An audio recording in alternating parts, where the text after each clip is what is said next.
Finalising the end in the beginning. Bandini,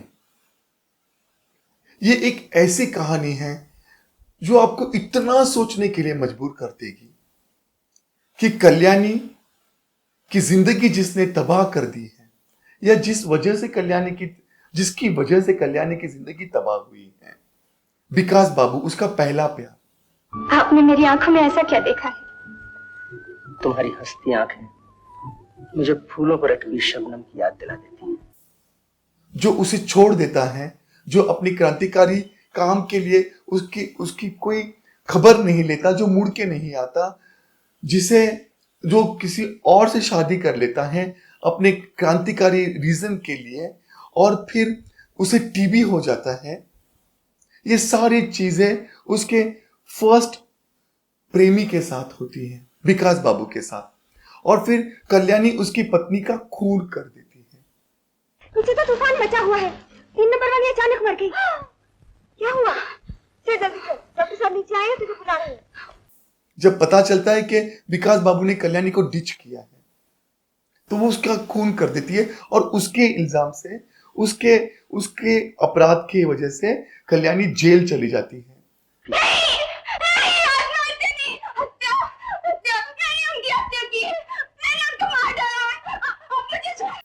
और जहां कल्याणी की मुलाकात एक यंग गुड लुकिंग, एक बहुत ही खूबसूरत सा जवान डॉक्टर धर्मेंद्र से मुलाकात होती है। क्या लाभ और हानि का हिसाब किताब ही जीवन की सबसे बड़ी बात होती है? इसके अलावा तुम और कुछ महसूस नहीं कर पाते।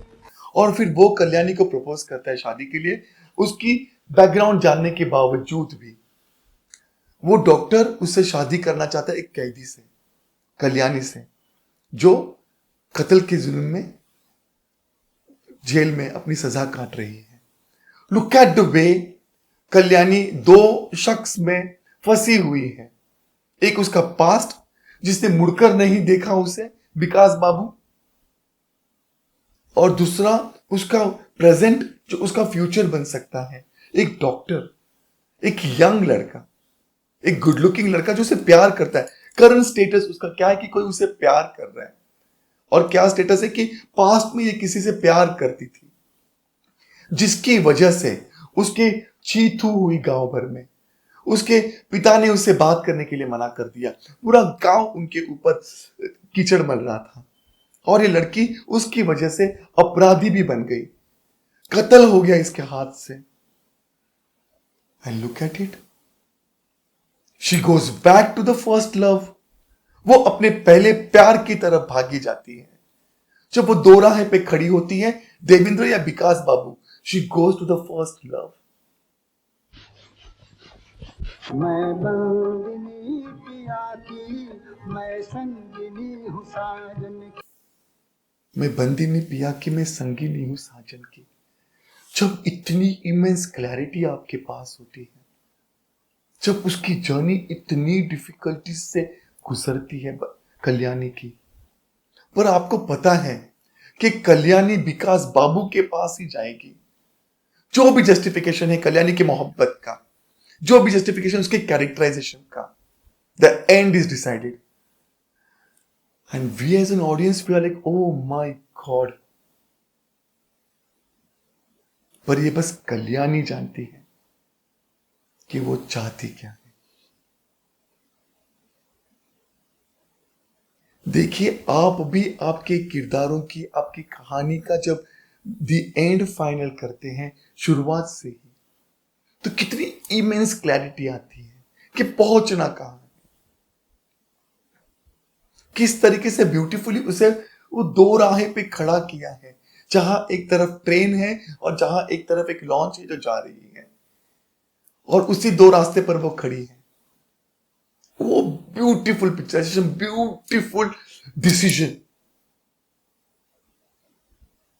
मैं रविंद्र सूर्यवंशी आपके साथ जुड़ा हूं, ऐसे ही अलग अलग फिल्मों की एग्जाम्पल्स देके finalising the end in the beginning में, ताकि आपको क्लैरिटी मिले, एक इमेंस क्लैरिटी मिले कि भाई आपका किरदार चाहता क्या है, उसकी जर्नी क्या है, और किस तरीके से वो अलग अलग अलग मुश्किलों से गुजरते हुए भी उसका जब एंड फाइनल तय है, तो वो वही पहुंचेगा।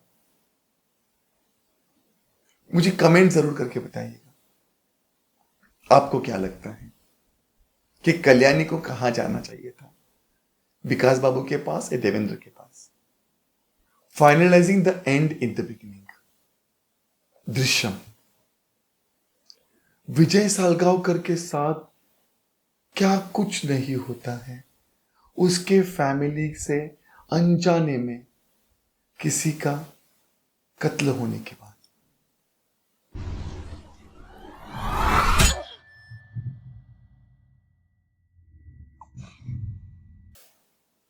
पर इसका एंड डिसाइडेड है कि जो कुछ भी हो जाए, विजय सालगांवकर ना ये पुलिस को बताएगा, ना अपने किसी दोस्त को, ना अपनी बीवी को, ना अपने बच्चों को, ना किसी को भी नहीं बताएगा। वो कन्फेस करेगा ही नहीं किसी के सामने कि उसने लाश को कहां दफनाया है, कहां छिपा के रखा है। वो राज मेरे दिल में महफूज है और इसी में हम सबकी भलाई है। अब वो राज मेरे साथ इस दुनिया से जाएगा। हम थ्रू आउट द फिल्म जानना चाहते हैं कि ये किस में कन्फ्रंट करेगा, ये किसको बताएगा, इसका कॉन्फिडेंट कौन है। पर इसने वो राज खुद के अंदर ही रखा, जिस वजह से ये एक ऑर्डिनरी आम चौथी क्लास तक पढ़ा हुआ एक cable operator larger than life character बन गया। एक बहुत बड़ी मिसाल बन गया कि एक इंसान अपने परिवार को बचाने के लिए कहां तक जाता है, और नॉट ओनली उनकी लाइफ, उनकी आबरू तक बचाने के लिए कहां तक जाता है। आखिर तक लड़की के ना वीडियो का जिक्र हुआ मीडिया में, ना किसी और के आसपास, ना ही उस लड़के को मिले थे या उसका खून किया, नथिंग। जस्ट इमेजिन ये जो बहुत अहम चीज, जब मुद्दों पर जो फिल्म बनी है, उस फिल्म का वो क्लैरिटी ही नहीं देता है, उसका जस्टिफिकेशन ही, उसके बारे में वो मानता ही नहीं है कि ऐसे कुछ हुआ है। हुआ ही नहीं हुआ। तो जब ये कहानी आप बैकवर्ड लिखते हो और जब आपको ये पता है कि देयर इज नो कन्फेशन, ना ही वो अपने परिवार वालों को बताएगा, बीवी तक को नहीं बताता है, ये राज ही रहेगा, मेरे साथ ही जाएगा। सच एंड स्ट्रॉन्ग कैरेक्टर बनता है क्योंकि उसका मोटो क्लियर है, उसका एंड क्लियर है। तो ये ऐसा बंदा उस लाश को ऐसी जगह पे दफना के रखता है जहां कोई सोच नहीं सकता। Isn't it amazing? इसके एंड की क्लैरिटी इतनी इमेंस है, इतनी क्लियर है कि हम बार बार देखना चाहते फिल्म, एंड पता होने के बावजूद। मैं रविंद्र सूर्यवंशी आपको ऐसे ही अलग अलग फिल्मों की कहानियों के जिसके एंड पहले से ही फाइनलाइज्ड हुए हैं, वो आपको बताऊंगा, आपके साथ डिस्कस करूंगा, ताकि आपको भी क्लैरिटी मिल जाए step by step, from idea to filmmaking तक किस तरीके से जाया जाता है। मुझे कमेंट सेक्शन में जरूर लिख के भेजिएगा और मेरे साथ जुड़े रहिएगा। Thank you.